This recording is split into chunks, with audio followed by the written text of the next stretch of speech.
Hey guys, welcome back to my channel Mahaguru Yash Architecture Classes. And as all you know that we have already started a preparation for our GATE 2021 Architecture and Planning GATE exam. And today I'll be in the important numericals part 2 of this series. So you know that numericals is the best as the only key to score more and get a good score. Hence, I'll be discussing very important numericals from some numericals which have been quite a number of time being asked within the exam. So let's start. So the first question which has been asked in 2018, and this is a very popular question for GATE, it is from CPM. So the not CPM, it's from PERT. So the question is, for an activity, the optimistic time is 4 days, pessimistic time is 11 days, and the most likely time duration is 8 days. The PERT value of time duration in days is. So directly use a very simple formula which says that PERT value of duration is optimistic time, which is 4 plus 4 times most likely time, which would be 4 multiplied by 8, and the plus the pessimistic time. The pessimistic time is 11. So this would be whole divided by 6. So your answer would be 7.83. But it says that you have to answer it up to one decimal place. Hence the answer would be only 7.8. Note one thing in the numerical part is whenever you input the answer, just check that you're answering in the right units or not.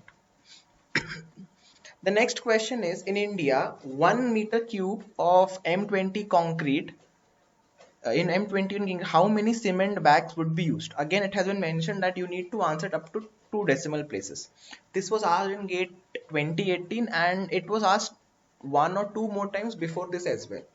So to solve this, one thing you have to keep in mind very sincerely that the density of cement is 1440 kg per meter cube, and also that the ratio of dry volume to wet volume is 1.55. That is, the dry volume is 1.55 times the wet volume. Okay, so let's see how do you find.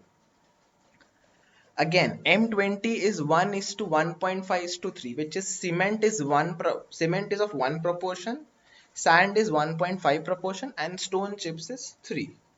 The cement is one part. Okay, so we have a total parts of 5.5. So the volume of one part would be 1 upon 5.5 into 1.55. So this will basically give you the amount of dry concrete. Okay, so which will be 0.282 meter cube. So in so in 1 meter cube we have 0.1 part will have 0.282 meter cube. Again, we know that density weight is equal to density into volume. Because the density is weight by volume, so weight becomes density into volume. So when you multiply this, we get 406 kgs. Now you would be wondering that why we have directly multiplied this into this. So volume of one part is this much, and we know that only one part of cement is used in 1.55 meter cube in 1.55. So 1 meter cube of wet concrete would be 1.55 meter cube of dry concrete. That is why we have did this calculation. Okay, 1.55 would be the proportion of cement, and we have multiplied by 1.55 because we need the total amount of cement in 1.55. Okay, so it gives us this much, and while doing it you get total cement as 406 kgs. Again, the total number of cement bags would be one cement bags is 50 kgs, so we'll approximately need 8 bags. The next question is, I guess I've done this in the last. No, the next question is the indoor illumination is given that we need an indoor illumination of 350 lux. It's given that the daylight factor is just 2.7 and the sky luminance, which is the outdoor light, is 9000 lux. So how much of extra artificial light is required? So first of all, we need to find out how much indoor illumination is created.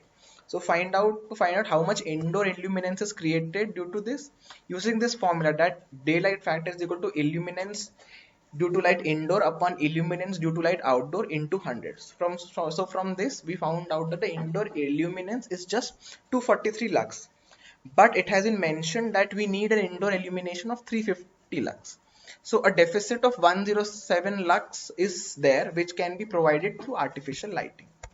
The next question is one of the most, I should say, because one question from two or three questions from structures comes every time. The question is, we have to find the negative bending moment at point A of the cantilever. So to find out the bending moment at A, we have two forces. We have one point load of 20 kilonewton and one uniformly distributed load of 10 kilonewton. So we'll find the bending moment of individual of them and then add it up.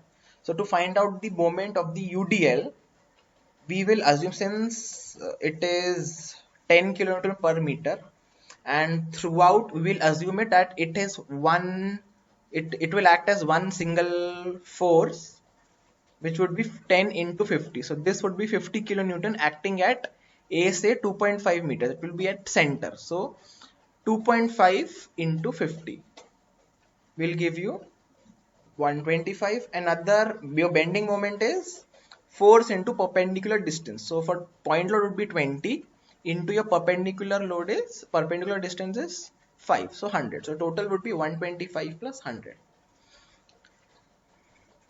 So the last question for today's video is, a proposed housing will have HIG, MIG and LIG units on a site of 60,750 meters square. The building area with respect to total buildable area is 30, 50 and 20% respectively. The maximum FAR is just 2.5, GC of 45% and height of 15 meters. The maximum buildable area for HIG need to be calculated when the floor height is just 3 meters. So we know that the total buildable area is basically plot area into FAR. So this is the total built up which can be created, out of which only 45% can be on ground and 45% can only be constructed. So 45% of this would be, this is the ground coverage.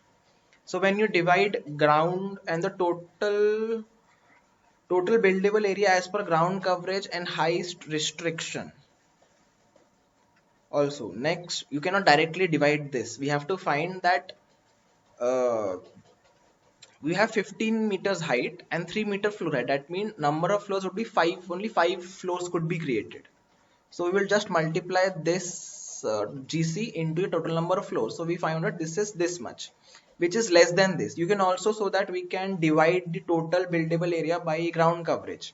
Yeah, you can do that, but what will happen is it will cross the height of 15 meters. That is why it will give you a digit, will be the number of floors which will be more than 15 meters for sure. That is why we on before, it will be an iterative loop. Either you can go directly by dividing this and then you will see that it has more number of floors, but the available is only 5 floors. Okay, and then it's also provided that only 30% of the total build-up is given to HIG. So you multiply it by 0.3 and you get the total value.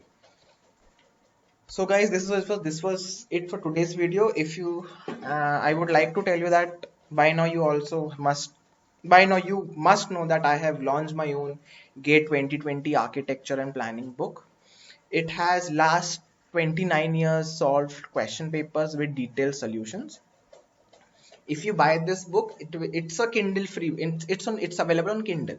The good part on this book is I provide you with small study material from individual sections. Other than this, you will also find a picture book inside the book itself, which will have your architects and works covering 100 plus architects. Other than that, you will also find a landscape inventory and Pritzker Prize award winners. Other than that, it's not at all.